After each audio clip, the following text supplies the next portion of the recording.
नमस्कार दोस्तों, स्वागत है आप सबका हमारे ज्ञानदीप क्लासेस में। तो आज इस वीडियो में बात करते हैं प्रतिशत चैप्टर के बारे में। तो पिछला वीडियो में 1 से 10 तक के प्रश्न हुए थे, उससे आगे हम लोग प्रतिशत चैप्टर का सवाल को सॉल्यूशन यानी हल करते हैं। यानी जोहार विद्यासागर बुक से, जो नवोदय विद्यालय का जोहार नवोदय विद्यालय प्रवेश परीक्षा का गाइड है, विद्यासागर बुक का क्वेश्चन को हल करते हैं आगे 10 नंबर से आगे। तो देखिएगा सवाल। और हमारा जो उद्देश्य है, जो क्लास नहीं कर पा रहे हैं मतलब ऑफलाइन स्टूडेंट, वो ऑनलाइन माध्यम से भी हमारी वीडियो को देखकर कुछ सीख सकते हैं, समझ सकते हैं। तो जुड़े रहिएगा हमारे साथ और हम लोग ऑनलाइन माध्यम से भी प्रयास करते रहेंगे। और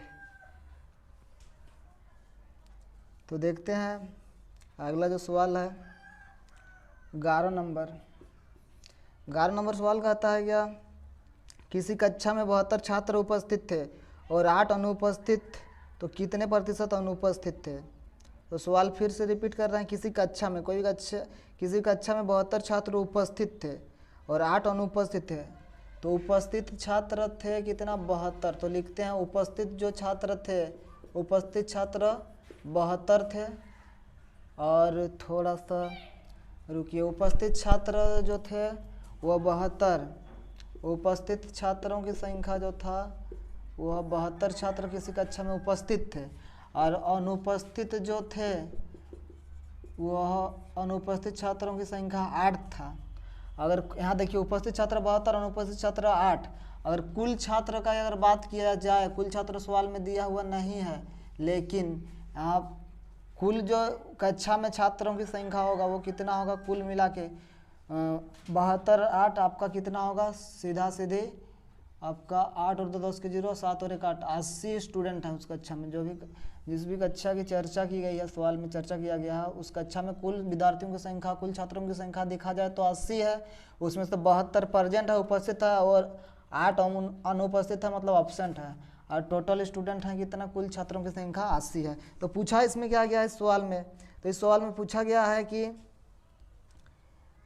कितने प्रतिशत अनुपस्थित थे। तो प्रतिशत में पूछा गया, संख्या में तो पता है अनुपस्थित कितने हैं, 8 है, लेकिन प्रतिशत में कितने प्रतिशत छात्र अनुपस्थित हैं, कितने प्रतिशत छात्र अनुपस्थित हैं। तो यहाँ क्या करेंगे, कोई भी मान का, कोई भी राशि का प्रतिशत मान निकालना है हमें, यानी अनुपस्थित छात्रों का क्या निकालना है, प्रतिशत। तो अनुपस्थित छात्रों का क्या निकालना, हमें प्रतिशत निकालना, संख्या में पता है। तो अनुपस्थित छात्रों का प्रतिशत, अनुपस्थित छात्रों का प्रतिशत, तो अनुपस्थित छात्रों का प्रतिशत बराबर जो होगा वो अनुपस्थित छात्र संख्या में कितने अनुपस्थित हैं, 8 हैं, तो 8 हो जाएगा। और बट्टा में अब क्या देना है, बट्टा में होता है कोई भी संख्या का प्रतिशत निकालते हैं तो कुल संख्या नीचे लिखा जाता है। तो 8 अनुपस्थित है, अनुपस्थित छात्रों का प्रतिशत निकालना है, तो 8 बट्टा क्या होता है, कुल संख्या। तो कुल छात्रों की संख्या देखा जाए तो कितना 80 है, तो कुल क्या होगा, बट्टा के नीचे 80 होगा और गुना क्या होगा, 100 होगा। तो यहाँ से अनुपस्थित छात्रों का प्रतिशत निकल जाएगा। एक शून्य के साथ कटेगा, 8 1 8 होगा, 8 1 8 होगा, यानी बराबर कितना 10%। यानी कक्षा में 10% छात्र क्या है, अनुपस्थित है। तो ये आपका हो गया 11 नंबर का सवाल। अब बढ़ते हैं और देखते हैं फिर 12 नंबर का सवाल क्या कहता है। तो 12 नंबर का सवाल में कहता है क्या, एक वर्ग में कुल 50 छात्र हैं, एक वर्ग में बोला गया है, यानी कक्षा में, कक्षा को वर्ग भी कहा जाता है। तो एक वर्ग में कुल 50 छात्र हैं, बोला है किसी वर्षा के दिन सिर्फ 30 छात्र ही कक्षा में आए। तो 30 छात्र क्या आ पाए विद्यालय, 30 छात्र आ पाए यानी स्कूल। तो बतलाओ उस दिन कितने प्रतिशत छात्र कक्षा में आए, तो कितने प्रतिशत छात्र आए बोला गया। तो चर्चा क्या क्या चीज़ का किया गया सवाल में पहले देखते हैं। तो कुल यहाँ पर छात्रों की चर्चा किया गया है, तो कुल छात्र जो है वो 50 हैं, कुल छात्र जो है क्या है 50 है। और एक दिन क्या हुआ कि वर्षा होने के कारण 30 छात्र कक्षा में आ पाए, 30 छात्र कक्षा में आ पाए, 30 छात्र क्या कक्षा में आए, माने उपस्थित छात्र जो होगा, उपस्थित छात्रों का अगर बात किया जाए तो 30 छात्र उपस्थित हो पाए, बारिश की वजह से 30 छात्र कक्षा में आ पाए, प्रेजेंट हो पाए, 30 छात्र उपस्थित हुए, जबकि कुल छात्रों की संख्या 50 है जिसमें से 30 आए। तो क्या बोला गया है कि उपस्थित छात्रों का प्रतिशत कितना होगा। तो अनुपस्थित कितने रहे उस दिन, अगर संख्या में बात किया जाए तो 20 छात्र अनुपस्थित रहे, तो हमें लिखना है उपस्थित छात्रों का प्रतिशत। तो कितने छात्र उपस्थित रहे, उपस्थित छात्रों का हमें प्रतिशत ज्ञात करना है, छात्रों का प्रतिशत। तो उपस्थित छात्रों का प्रतिशत, हमें कोई लेना देना नहीं है अनुपस्थित छात्रों की संख्या से, हमको चाहिए उपस्थित छात्रों का प्रतिशत। बोला गया तो उपस्थित छात्र चाहिए, तो दिया हुआ है सवाल में पहले से ही। तो उपस्थित छात्रों का प्रतिशत बराबर क्या होगा, 30 बटा, प्रतिशत जब भी निकालते हैं कोई भी संख्या का तो कुल मान को नीचे लिखा जाता है। 30 कुल उपस्थित छात्र हैं और कुल छात्रों की संख्या 50 है, उपस्थित छात्रों का कुल संख्या 30 है, तो 30 बटा क्या होगा 50, यानी कुल संख्या बटा क्या होगा प्रतिशत। निकालने के लिए कोई भी भिन्न का मान को प्रतिशत बदलने के लिए गुना 100 करना पड़ता है। 50 एका 50, 50 दूना 100, तो 30 दूना की बार कितना हो जाएगा 60, यानी 60% छात्र जो है उस दिन उपस्थित हुए हैं वर्षा के दिन। चलिए 12 नंबर सवाल हो गया, फिर आगे बढ़ते हैं 13 नंबर क्वेश्चन हल करना सीखते हैं। तो देखिएगा एकदम समझ में आ जाएगा। तो और जो भी स्टूडेंट और पेरेंट्स से भी मैं कहना चाहता हूँ कि जो भी स्टूडेंट हमारा ऑफलाइन क्लास करना चाहते हैं, नवोदय का एक बेंच नया स्टार्ट हुआ है और वह आ सकते हैं 5 बजे, शाम को 5 बजे कक्षाएँ चलती है, ऑफलाइन क्लास चलती है आपका 5 से 6:30 बजे वो ज्वाइन कर सकते हैं। जिसको भी ऑफलाइन क्लास करना हो, नवोदय का तैयारी करना हो। चलिए उसके बाद अगला सवाल देखते हैं, क्या कह रहा है अगला सवाल, 14 नंबर सवाल नहीं 13 नंबर होगा शायद, हाँ 13 नंबर सवाल क्या कहता है। 13 नंबर सवाल में है मीरा की आय गीता की आय से 5% अधिक है। मीरा की आय गीता की आय से 5% अधिक है, तो बताओ गीता की आय मीरा की आय से कितने प्रतिशत कम है। तो मीरा की आय गीता की आय से 5% अधिक है, तो मीरा और गीता का चर्चा हुआ है, एक गीता है और एक मीरा है, तो गीता और मीरा दोनों का चर्चा हुआ है। तो बोला गया सवाल में मीरा की आय गीता की आय से, मीरा की आय गीता की आय से 5% जो है अधिक है, तो बताओ कि गीता की आय मीरा की आय से कितने प्रतिशत कम है।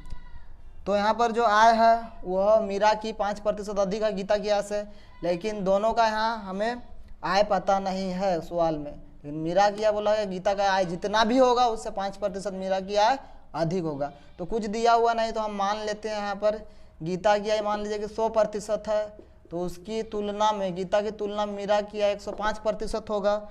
और बोला गया है अभी क्या कि गीता की आय मीरा की आय से कितने प्रतिशत कम है। तो गीता की आय मीरा की आय से कितना प्रतिशत कम है। तो देखिए 100 में से 105% में से 100% घटा देने से कितना कमी दिख रहा है। ये गीता का जो आय है वो कमी है, मीरा की आय से कितना प्रतिशत का कमी है, 5% का कमी है। तो हमें निकालना है क्या कि गीता की आय मीरा की आय से कितने प्रतिशत कम है। तो इसीलिए गीता की आय मीरा की आय से गीता की आय मीरा की आय से गीता की आय का प्रतिशत कमी किसका, गीता की आय का प्रतिशत कमी मीरा की आय से, यानी तुलना किया गया है किससे, मीरा से। मीरा की आय से तुलना किया गया है गीता की आय को। तो मीरा की 105% है, गीता की जबकि 100% है, तो मीरा की साफ पता चल रहा है कि 5% जो है वो कमी है, यानी 5% आय कमी है गीता की मीरा की आय से।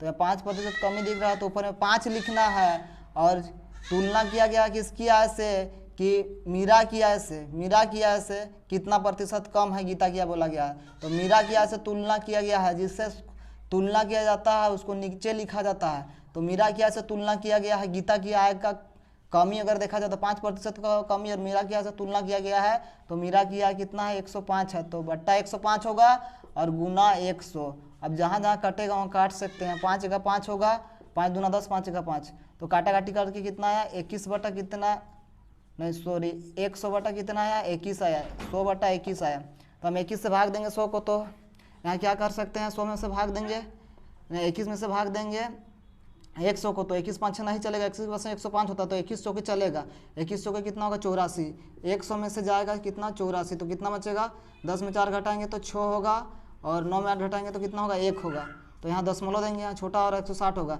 21 का पारा पढ़ेंगे 160 से अधिक नहीं होना चाहिए, तो 21 साते कितना होता है 147 होता है, 147 21 साते होता है, 10 में 7 घटाएंगे कितना होगा 3 होगा, और उसके 5 में 4 घटाएंगे 1 होगा, तो कितना हुआ 13 हुआ, यहाँ पॉइंट दिया हुआ था, 0 बढ़ेगा 130 हुआ, 21 का पारा पढ़ना 130 से अधिक नहीं होना चाहिए, तो 21 6 100 कितना होता है 26 होता है, 20 5 6 100, 20 6 120, तो 21 6 100 कितना होता है 26, 6 का 6 दूना 12 126 होता है, 21 6 100 कितना होता है 26, तो 21 6 126 होता है, तो यानी दशमलव के बाद 2 अंक कम से कम लेना पड़ता है, तो 4 पॉइंट कितना होगा 7-6% जो है वह गीता की आय जो है मीरा की आय से क्या है कम है, 4.76% कम है। तो ये सवाल नंबर 13 हुआ। अब 14 नंबर सवाल पर आते हैं और देखते हैं 14 नंबर सवाल क्या कहता है। तो ओ की आय बोला गया है, ओ की आय बो की आय से, ओ बो है यहाँ पर, तो ओ की आय बो की आय से 20% अधिक है बोला गया है। ओ की जो आय है बो की आय से 20% अधिक है, तो ओ की आय बो की आय से 20% अधिक है। तो चलिए जिसका कम है उसको पहले लिखते हैं। तो बो का क्या है कम है, और ओ की आय जो है बो की आय से 20% अधिक है। तो बो की भी आय हमको पता नहीं है और ओ की भी पता नहीं है, तो ओ की आय बो की आय से 20% अधिक है। लेकिन इतना जरूर पता है कि ओ का जो आय है बो का आय से 20% अधिक है, जितना बो होगा उससे 20% ज़्यादा ओ होगा। तो बो की आय बोला गया है ओ की आय से कितने प्रतिशत कम है, तो बोला गया है क्वेश्चन में बो की आय ओ की आय से, बो की आय ओ की आय से कितने प्रतिशत कम है। तो ये दोनों का नाम ओ बो, दो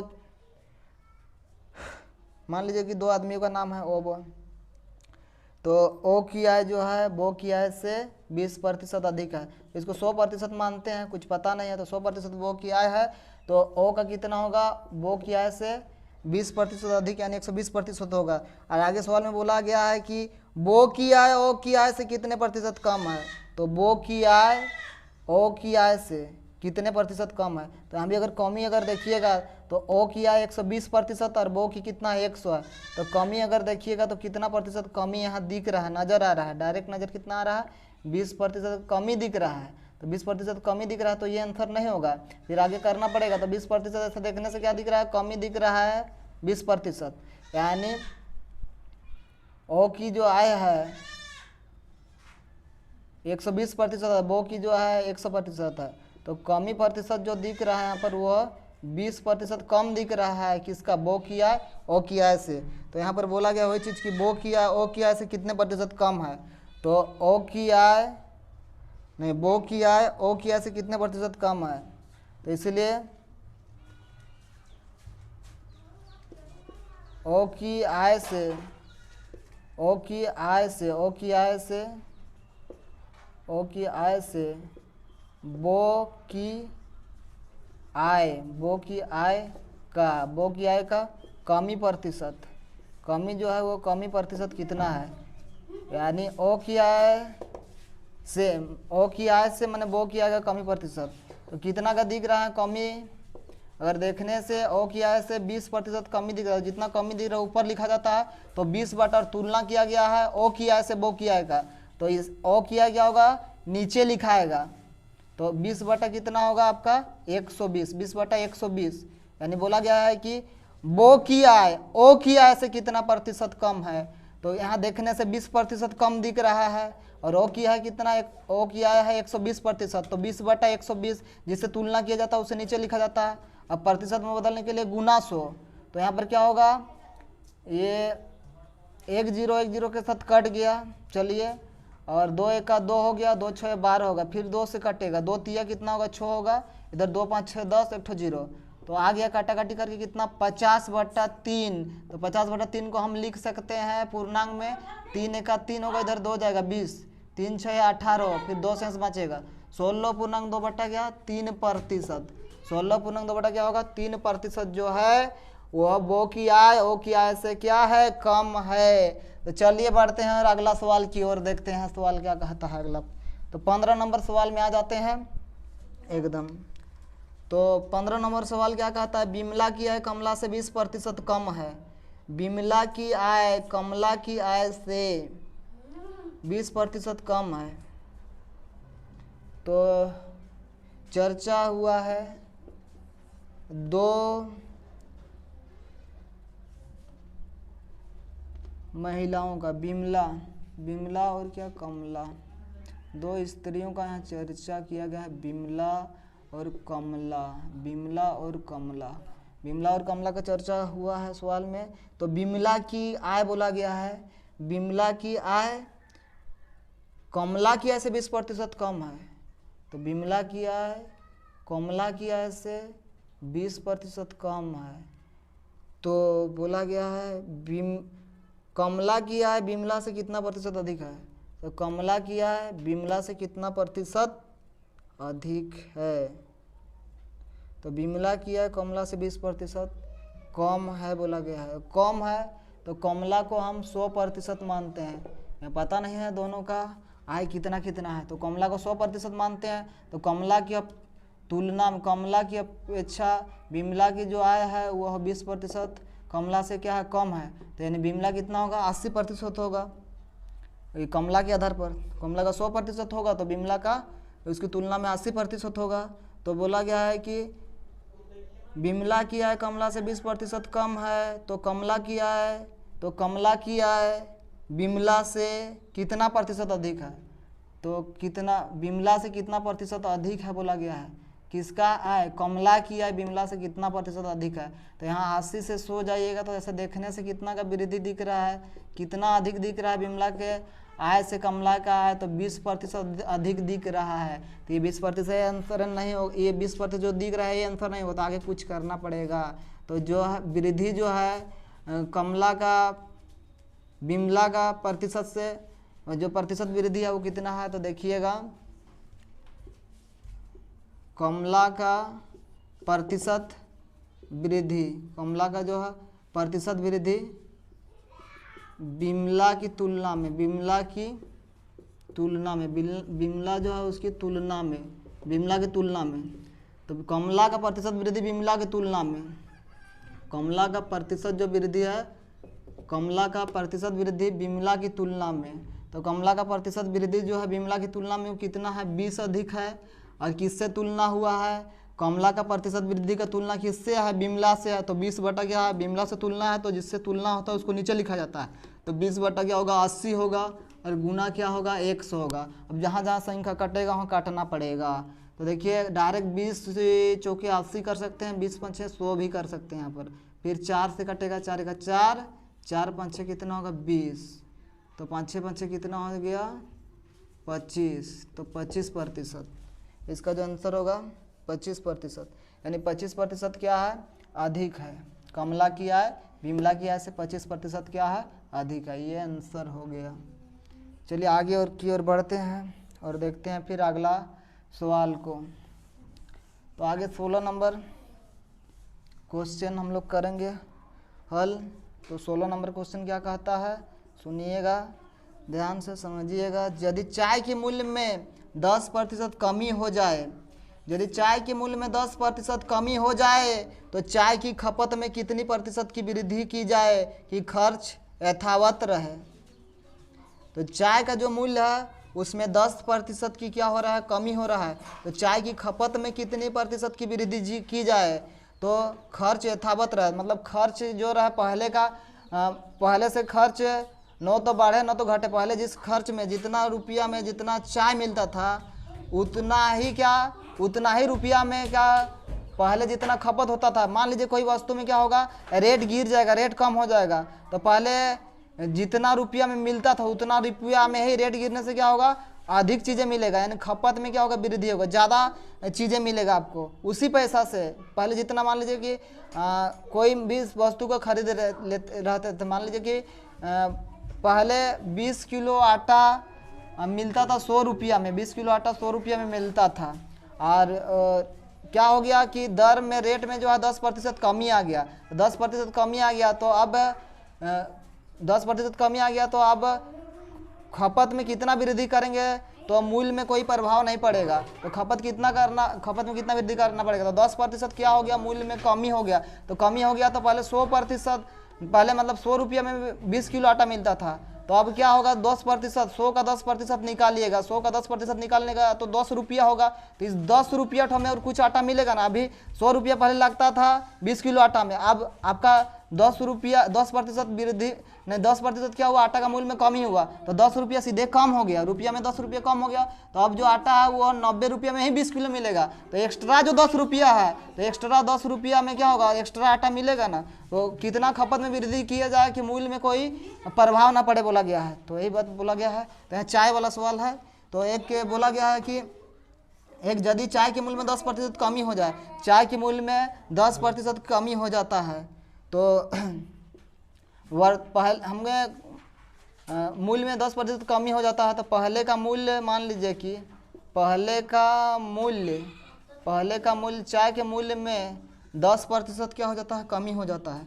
तो पहले का मूल्य और यहाँ पर कमी, मूल्य में कमी, मूल्य में क्या कमी, मूल्य में कमी लिखते हैं, मूल्य में क्या लिखते हैं, कमी लिखते हैं। पहले का मूल्य, मूल्य में कमी, और उसके बाद अभी वर्तमान मूल्य, वर्तमान क्या मूल्य, वर्तमान मूल्य।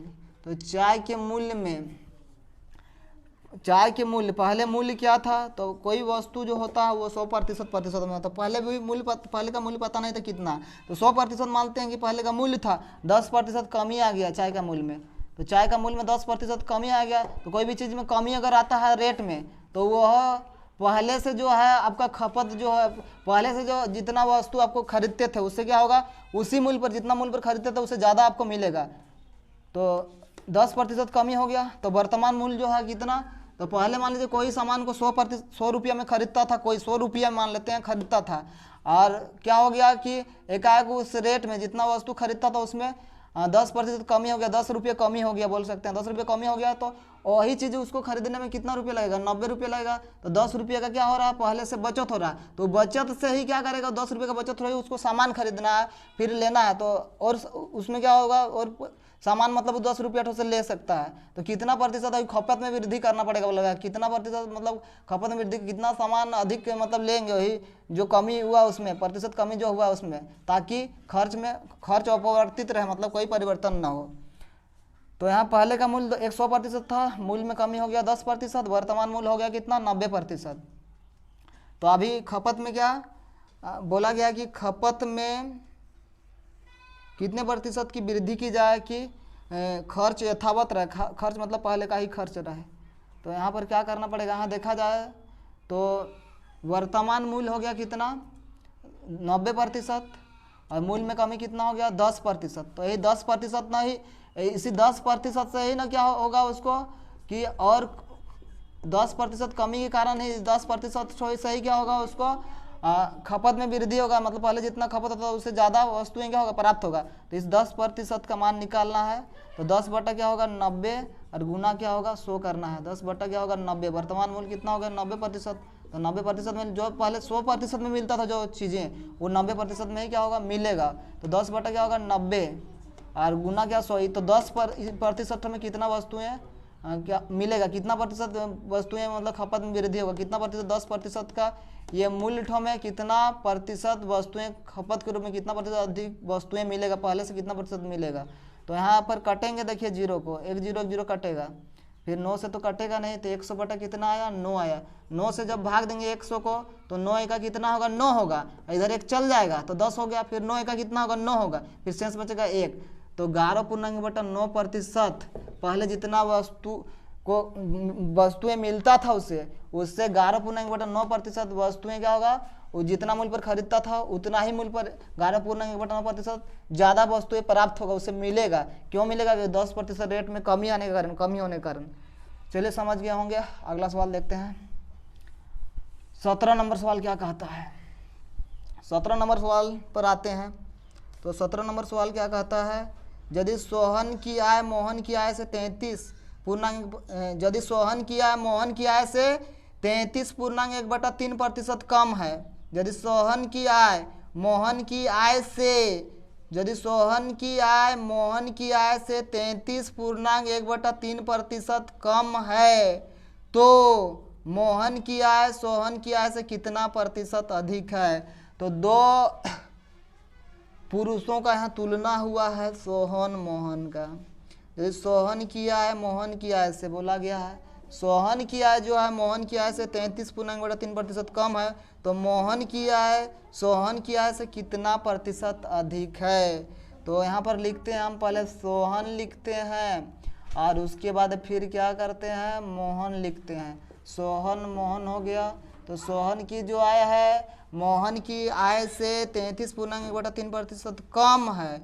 तो हमें न तो सोहन का आय पता है न मोहन का पता है, तो हम मान लेते हैं मोहन की आय 100% है।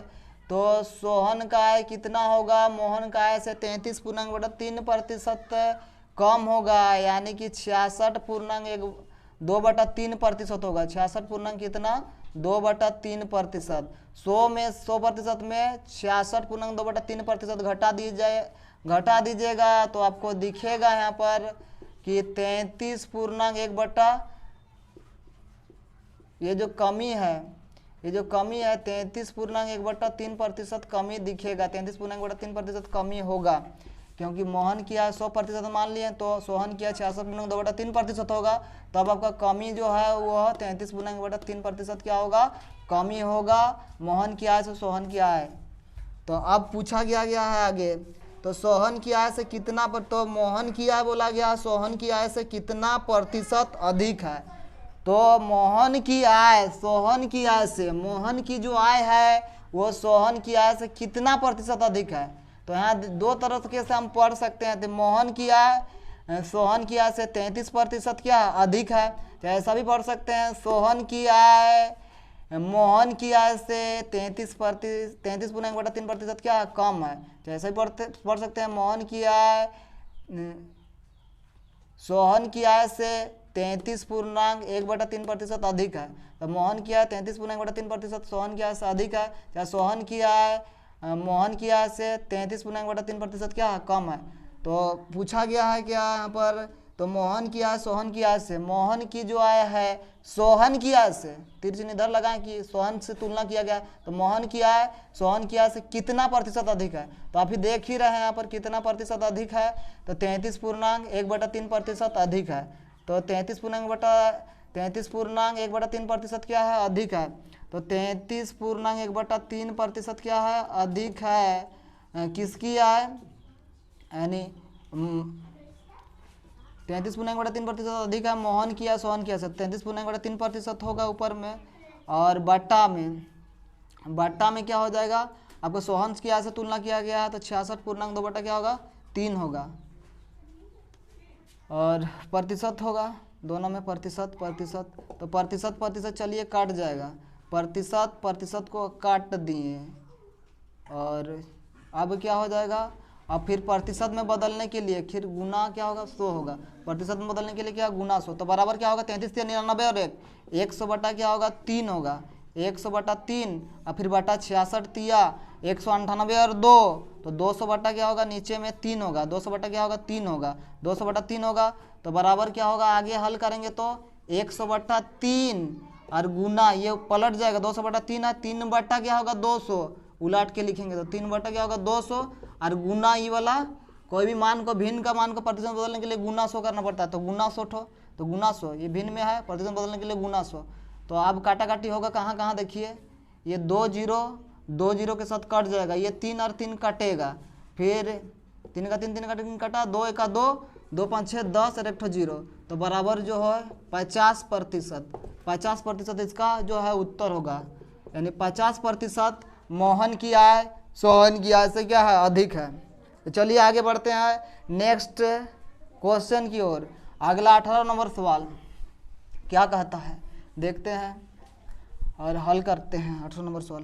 तो 8 नंबर सवाल क्या कहता है कि एक मनुष्य का मासिक व्यय 75%, एक मनुष्य का मासिक व्यय जो है 75% बोला गया है।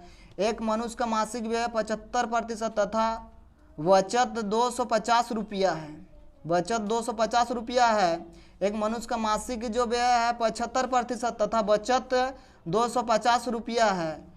उसकी मासिक आय ज्ञात करें। तो उसकी मासिक आय ज्ञात करना है। तो महीना में वो कितना इनकम करता है, तो कितना आय है उस व्यक्ति का। तो मासिक आय पूछा है यानी इनकम पूछा है, कितना उस व्यक्ति का इनकम है, कितना इनकम प्राप्त करता है महीना में। तो यहाँ उसका व्यय माने खर्च दिया हुआ है। मासिक व्यय यानी उसको खर्च भी कहते हैं। मासिक व्यय, व्यय जो है वो कितना है, तो यहाँ प्रतिशत में है 75% मासिक क्या है, व्यय दिया हुआ है। 75% मासिक व्यय है व्यक्ति का, तथा बचत दिया हुआ है। तो बचत जो दिया हुआ है वो कितना दिया हुआ है, तो बचत दिया है आपका रुपया में, बचत तो दिया है 250 रुपया का। 250 रुपये का बचत है रुपया में। ये रुपया और प्रतिशत दोनों अलग अलग चीज़ें हैं। प्रतिशत और कोई भी राशि, कोई भी मान जो है वो अलग होता है, प्रतिशत अलग चीज़ है। तो मासिक व्यय 75% हुआ और बचत है रुपया में कितना रुपया, 250 रुपया। तो अगर प्रतिशत में बात करें तो कुल जो आय होता है हमेशा कुल आय जो होता है वो 100% होता है। तो 100% कुल आय होता है। तो 100% में से 75% व्यय हुआ माने खर्चा हुआ। तो कुल आय में से खर्चा को घटा देंगे तो कुल आय 100% में से 75% को घटा देंगे। तो 100 में से जब 75% घटेगा, 100 में से 75% घटेगा तो कितना होगा, 25। तो बचत जो होगा कितना होगा, 25% सीधे। तो यहाँ 25 हो रहा है ना, 25% क्या होगा, बचत होगा। तो 25% का बचत में 25% का क्या होगा, बचत होगा। ये वाला 100 में क्या करेंगे, कुल आय में से घटा देंगे व्यय को, तो क्या होगा 25% का बचत। तो चलिए यहाँ पर लिखिए 25% का क्या होगा, बचत होगा व्यक्ति को, उस व्यक्ति को। तो उसका मासिक आय कितना है, मासिक वेतन कितना है, मासिक आय कितना है। तो मासिक आय हमें निकालना है। तो मासिक आय निकालना हमको पता हो गया। इसको दो टाइप से हल करके दिखा देते हैं। दो टाइप से हल होगा, एक एक्स मान के भी होगा, बिना एक्स माने भी होगा। माना कि उसका कुल आय जो है, माना कि कुल आय बराबर मान लीजिए कि एक्स है। माना कि कुल आय बराबर क्या है, एक्स है। तो कुल आय बराबर एक्स है। अब प्रश्न से देखिए कुल आय बराबर एक्स है तो हमें जो है व्यक्ति का क्या बचत जो है रुपया में भी पता चला और प्रतिशत में भी कितना का बचत हुआ पता चला। तो एक्स का कितना प्रतिशत है, एक्स का कितना प्रतिशत बचत करता है प्रतिशत में देखिएगा तो एक्स का 25% और एक्स का 25% प्रतिशत में 25% का बचत और रुपया में 250 रुपया। तो रुपया में 250 रुपया और प्रतिशत में 25%, दोनों तो आपस में बराबर होगा ना। 25 में 25% के बराबर है कितना, 250 रुपया। तो एक्स का मतलब कुल आय का 25% बराबर कितना, 250। यानी हम बचत ठोको क्या किए, बराबर किए। एक तरफ रुपया ठोको लिखे, एक तरफ उसका प्रतिशत मान को लिखे। तो कुल आय का 25%, तो एक्स का 25% बराबर कितना, 250 रुपया। तो यहाँ से हमारा जो एक्स का वैल्यू निकलेगा वही क्या है, एक्स को हम आय मान लिए हैं तो वही आय होगा। तो एक्स का 25% जो है, प्रतिशत को हटाएंगे तो बदले में 100 होता है। तो 25 बटा एक्स का 25 बटा क्या होगा, 100 बराबर क्या होगा, 250। यहाँ काटा काटी हम कर सकते हैं, जहाँ जहाँ कटेगा 25 का 25 होगा, 25 होकर कितना होगा, 100 होगा। तो यहाँ पर बचा गया एक्स बटा गया बचा 4 बराबर कितना हुआ, 250 हुआ। देखिए यहाँ तिरछा गुना होता है जब भी क्या होता है, बराबर के इस पर संख्या रहता है भिन्न के रूप में। तो यहाँ एक्स हो जाएगा, एक और एक्स गुना होगा। तो एक्स बराबर इधर 2 एक्स बराबर होगा 250 गुना क्या होगा, 4। तो 250 चौके कितना होगा, तो 4 जीरो में 0, 4 5 26 के 0 हासिल 2, 4 दूना 8 और 2 10, 1000। यानी 1000 रुपया जो है उस व्यक्ति का क्या है, आय है। तो ये एक टाइप हुआ। और एक दूसरा टाइप बता दे रहा है, देखिए दूसरा टाइप होता है क्या, और लिख के यहाँ पर बता देते हैं। दूसरा टाइप क्या, कोई भी चीज़, कोई भी राशि का अगर प्रतिशत वैल्यू पता चल जाए, कोई भी यहाँ कुल है कि वो डायरेक्ट निकाल सकते थे इसको शॉर्टकट तरीका से। तो कोई भी राशि हो उसका यदि रुपया में भी मान पता चल जाए, रुपया और प्रतिशत दोनों में मान पता हो गया है, पता चल जाता है तो बहुत आसान होता है निकालना। तो देखिए 250 रुपया रुपया में उसका बचत है, तो 250 रुपया रुपया में बचत। तो कोई भी राशि के नीचे उसका प्रतिशत मान को, अपना प्रतिशत मान जो है उसको नीचे लिखते हैं तो 1% होता है। तो 250 रुपया का बचत रुपया में और प्रतिशत में 25%। तो कोई भी संख्या के नीचे उसका प्रतिशत मान को लिखने से 1% का मान होता है। तो 250 बटा क्या होगा 100। और यहाँ पर हमको निकालना है क्या, कुल आय निकालना है। कुल आय हमेशा होता है 100%, तो गुना 100 कर देते हैं, एक लाइन का काम था। तो 250 बटा 25 गुना क्या 100, तो 250 रुपया बचत रुपया में और प्रतिशत में 25%। कोई भी संख्या के नीचे उसका प्रतिशत वैल्यू लिखते हैं तो 1%। हमें निकालना है कितना 100%, क्योंकि कोई भी मान होता है 100% के बराबर। 25 का 25 हो जाएगा और 25 का 25 एक शून्य हो जाएगा। तो 10 से गुना होगा 100, तो 100 में एक जीरो बढ़ेगा, तो 100 में एक जीरो बढ़ेगा तो क्या हो जाएगा 1000 रुपया क्या होगा उसका कुल आय होगा। तो 1000 रुपया आंसर हो गया। तो आगे बढ़ते हैं 18 के बाद 19 नंबर सवाल को देखते हैं। 19 नंबर सवाल क्या कहता है। क्वेश्चन जो है बहुत बेजोड़ है, बहुत हार्ड टाइप से है, ये बच्चों के लिए खास कर, ये बड़ों के लिए भी। तो सवाल टफ है। तो 19 नंबर सवाल क्या कहता है, बच्चों के हल करना थोड़ा क्या है कठिन है, सवाल भारी है, कठिन सवाल है। एक व्यक्ति बोला गया 19 नंबर में, एक व्यक्ति अपनी आय का 40% राशन पर, एक व्यक्ति अपनी आय का 40% राशन पर तथा 25% शिक्षा पर व्यय करता है। यदि उसकी मासिक बचत 420 रुपया हो तो उसकी मासिक आय क्या है। तो क्वेश्चन को समझ लीजिए, बूझ लीजिए। देखिए क्या कहता है क्वेश्चन। एक व्यक्ति जो है अपनी आय का, हम लोग नोट करते जाते हैं जो चीज़ दिया हुआ सवाल में। तो एक व्यक्ति अपनी आय का 40% राशन पर, तो एक व्यक्ति अपनी आय का 40% राशन पर, तो अपनी आय कितना है पता नहीं है हमें। तो अपनी आय का राशन पर 40% क्या करता है खर्च करता है, तथा 25% शिक्षा पर आय खर्च करता है। वह व्यक्ति शिक्षा पर खर्च करता है कितना 25%, राशन पर खर्च करता है व्यक्ति 40% और शिक्षा पर खर्च करता है 25%। यदि उसकी मासिक बचत, और उसके साथ में है दिया हुआ मासिक बचत या महीना में जो बचत है वो बचत कितना का करता है 420 रुपया का बचत करता है, 420 रुपया। तो रुपया में दिया हुआ है बचत, और राशन में खर्च जो है प्रतिशत में 40% खर्च करता है, और शिक्षा में 25% का खर्च करता है व्यक्ति।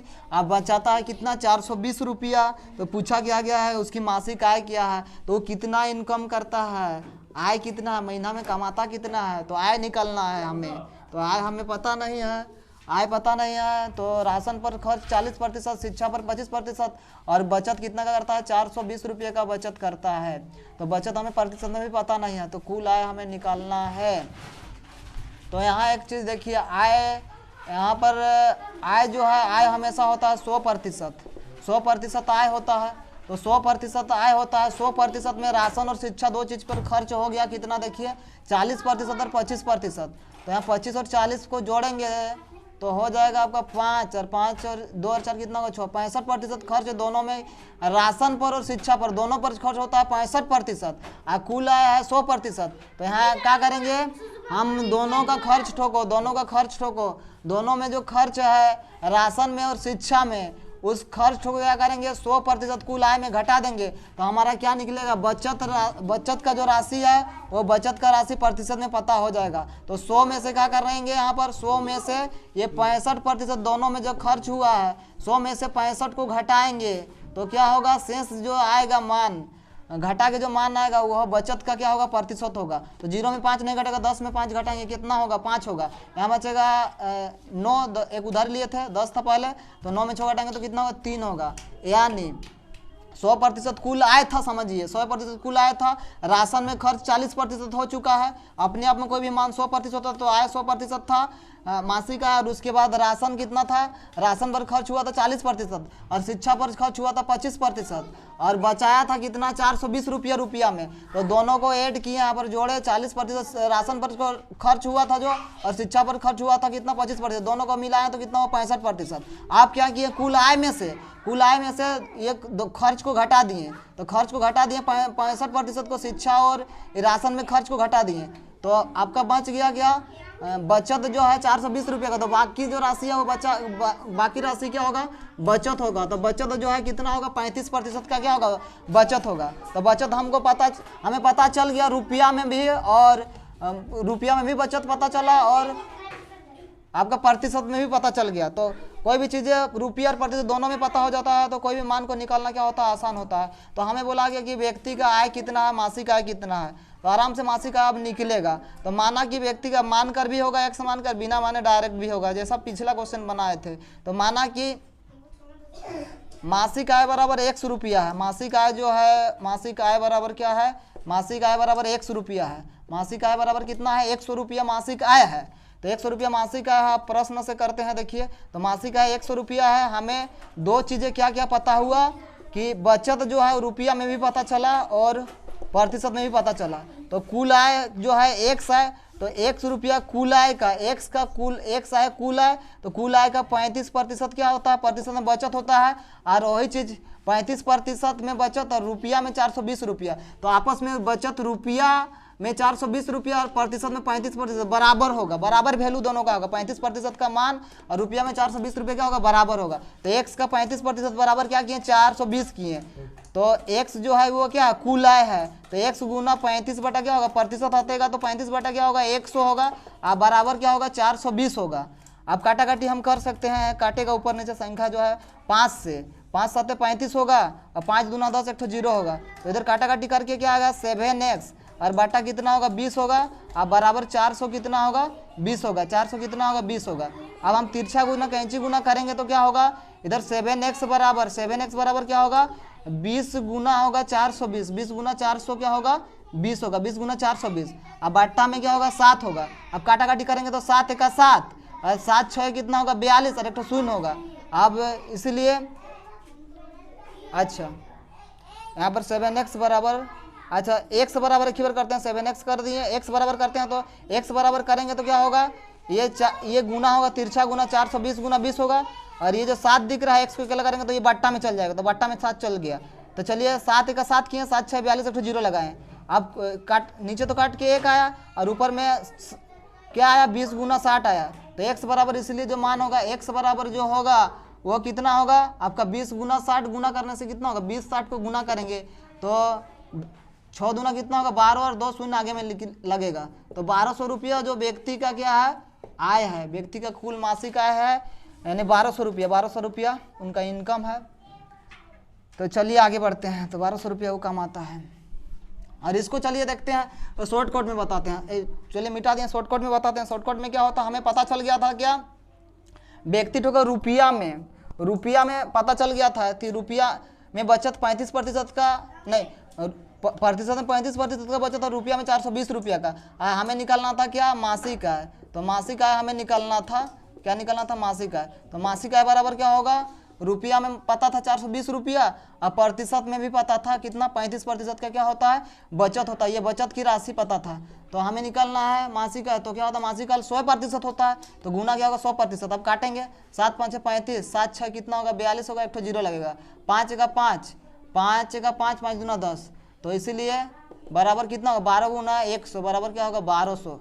तो 1200 रुपये ये डायरेक्ट निकालने का क्या हुआ, मेथड हुआ। कोई भी संख्या और प्रतिशत वैल्यू उसका पता चले तो संख्या के नीचे उसका प्रतिशत मान, और जितना प्रतिशत का मान निकालना हो उतना गुना कर देना पड़ता है, उतना प्रतिशत से तो मान निकल जाता है। 100% से हमको गुना करना था, क्योंकि आय जो होता है मासिक का 100% होता है। आगे बढ़ते हैं और अगला सवाल को देखते हैं।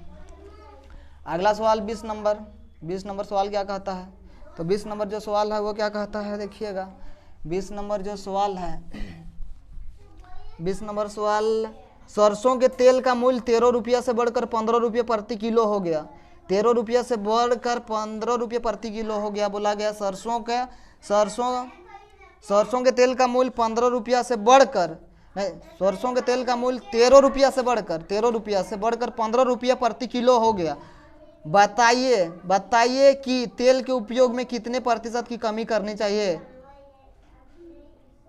कि खर्च में वृद्धि ना हो। खर्च में क्या है? वृद्धि ना हो। सरसों के तेल के मूल्य में 13 रुपये से बढ़कर 15 रुपये प्रति किलो हो गया। तो बताइए तेल के उपयोग में कितने प्रतिशत कमी करना चाहिए ताकि खर्च में वृद्धि ना हो। पहले मतलब जितना खर्च होता था, पहले जितना खपत होता था तेल में, जितना यूज तेल होता था उतना ही तेल क्या नहीं, उससे क्या कम, जब दाम कीमत बढ़ गया तेल का तो कम यूज करना पड़ेगा, तेल का खपत कम करना पड़ेगा। तो तेल का खपत कितना कम किया जाए कि पहले का खर्च में ही क्या हो? मैनेज हो। पहले के जितना खर्च में, जितना खर्च में तेल खरीदा जाता था उतना ही खर्च में क्या किया जाए? तेल खरीदा जाए। तो तेल उतना ही पहले जितना मिला था उतना तो नहीं मिलेगा उतना रुपया में, तो तेल कम लेना पड़ेगा। तो कितना कम खपत किया जाए, मतलब कितना कम तेल लिया जाए कि उसी पैसे, पहले जितना रुपया में लिया जाता था उतना ही रुपया में क्या हो? वो मैनेज हो, मतलब तेल। तो तेल को यहाँ क्या करना पड़ेगा? खपत में क्या करना पड़ेगा? कमी करना पड़ेगा, तेल कम लेना पड़ेगा। तो कितना प्रतिशत कमी किया जाए, पहले जितना यूज होता था उससे कितना प्रतिशत कम किया जाए ताकि उसी पैसे से क्या, पहले का पैसा से ही क्या मैनेज हो। तो यहाँ पर सरसों का तेल का मूल्य जो है, सरसों का तेल का जो मूल्य है वह 15 रुपया, 13 रुपया से बढ़कर 15 रुपया हो गया। तो पहले का मूल्य बोल सकते हैं, पहले का मूल्य और वर्तमान मूल्य, पहले का मूल्य और वर्तमान मूल्य, पहले का मूल्य और वर्तमान मूल्य। तो पहले का मूल्य और वर्तमान मूल्य, अभी देखिए पहले का मूल्य था 15 रुपया प्रति किलो, 15 रुपया प्रति किलो, 15 रुपया प्रति क्या किलो सरसों का तेल का दाम था, 15 रुपये प्रति किलो। अब नहीं, सॉरी 15 रुपया नहीं था, 13 रुपया था। और अभी वर्तमान में हो गया 15 रुपया प्रति किलो। 13 रुपये प्रति किलो पहले था, अभी हो गया 15 रुपया प्रति किलो से सरसों तेल का दाम। तो यहाँ देखिए प्रति किलो रुपया में कितना रुपये का वृद्धि हुआ। रुपया में अगर देखा जाए तो पहले 13 रुपया था, अभी हो गया 15 रुपया हो गया प्रति किलो दाम सरसों तेल का। तो प्रति किलो कितना रुपया? 2 रुपया वृद्धि हुआ। वृद्धि जो है कितना का हुआ? 2 रुपया प्रति किलो। 2 रुपया क्या प्रति किलो क्या हुआ? वृद्धि। 2 रुपया प्रति किलो सरसों तेल का दाम में वृद्धि हुआ। 2 रुपया क्या प्रति किलो का क्या हुआ? वृद्धि हुआ। तो अब कितना प्रतिशत खपत, पहले जितना खपत होता था तेल यूज होता था उसे कितना प्रतिशत कम किया जाए ताकि पहले जितना मूल्य में तेल खरीदा जाता है उतना ही मूल्य में क्या खरीदा जाए, और कितना प्रतिशत कम करना पड़ेगा तेल का यूज, कितना प्रतिशत कम करना पड़ेगा, कितना प्रतिशत तेल कम लेना पड़ेगा, उतना ही पहले का मूल्य में ही। तो इसलिए क्या निकालना है हमें? प्रतिशत कमी करना चाहिए। कितना प्रतिशत बताइए तेल के उपयोग में, तो तेल का यूज कम करना पड़ेगा। तो कितना प्रतिशत तेल का यूज कम करना चाहिए ताकि खर्च में वृद्धि न हो। पहले जितना खर्च होता था उतना ही खर्च में क्या हो? खर्च मतलब अपरिवर्तित रहे। तो खर्च को अपरिवर्तित रखना है, खर्च को बढ़ाना घटाना नहीं है, पहले का खर्च ही रखना है। तो कितना प्रतिशत यूज में कम करना पड़ेगा तेल का, उसको निकालना है। तो यहाँ देखिए 13 से बढ़कर 15 हो गया, तो 2 रुपये प्रति किलोग्राम बढ़ गया। तो इसीलिए क्या होगा कि 2 रुपया बढ़ गया तो 2 बटा हो जाएगा। अभी वर्तमान मूल्य कितना हुआ? 15। तो जो वर्तमान मूल्य हुआ है वो 2 बटा क्या होगा? मूल्य में वृद्धि कितना? 2 रुपये का। वर्तमान मूल्य कितना? 15 रुपये। तो 2 बटा 15, और खर्च को अपरिवर्तित रखना है तो गुना क्या करना है? 2 बटा 15 गुना 100। काटेगा तो काटा काटी करना है, तो काटेगा 5 से, 5 थी या 15 और 5 दूना 10 और 1 ठो 0। तो 20 दूना कितना होगा? 40, और 40 बटा कितना होगा? 3। 3 से भाग देंगे 40 को तो क्या होगा? 3 का 3 होगा, इधर 1 चला जाएगा, 10 होगा, 3 तिया 9 होगा, 1 शेष बचेगा। 13 पूर्णांक बटा 3, 13 पूर्णांक बटा 3 क्या होगा? प्रतिशत आंसर। 13 पूर्णांक बटा 3 प्रतिशत। पहले जितना यूज करते थे तेल उसे कम यूज कर देंगे तो खर्च जो है, खर्च में कोई वृद्धि नहीं होगा, अपरिवर्तित रहेगा खर्च। तो चलिए आज का ये वीडियो कैसा लगा? ज़रूर अच्छा लगा है तो आप लोग वीडियो को लाइक कमेंट सब्सक्राइब जरूर कीजिएगा। और जिनको भी हम घर बैठे स्टूडेंट हमारी वीडियो को देखकर लाभ ले सकते हैं मुफ्त में, एकदम बिल्कुल फ्री में। और जिनको ऑफलाइन क्लास करना है वो ऑफलाइन क्लास में ज्वाइन कर सकते हैं। हमारा पता है JNV का class special Jawahar Navodaya Vidyalaya class प्रवेश परीक्षा 6 के लिए स्पेशल 5 से 6:30 बजे शाम को, 5 से 6:30 बजे शाम को चलता है, वो कर सकते हैं जिन्हें करना हो। JNV क्लास 6 प्रवेश परीक्षा के लिए तो चलिए ठीक है, थैंक्स, मिलते हैं। और हमारा पता है भुयाडी सब्जी मंडी, सब्जी बाज़ार पर हमारा कोचिंग है, ऑफलाइन क्लास। तो चलिए थैंक्स सबको, चलिए मिलते हैं फिर नेक्स्ट वीडियो में। तब के लिए सबको जोहार।